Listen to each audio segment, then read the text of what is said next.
morning everyone, I'm Kadet Bumagong and I'm going to discuss about the GPS Navigator.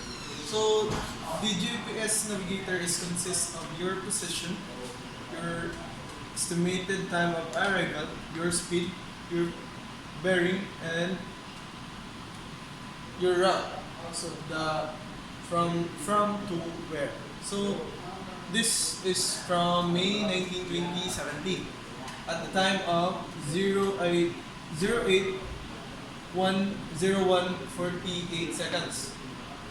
So the position of the ship is at the 0 degrees 1.186 south and 0 degrees 0 to 116 west on May 19. So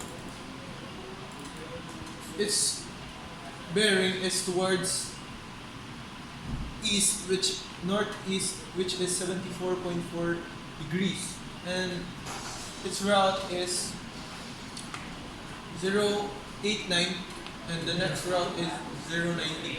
So that's all for today. Thank you.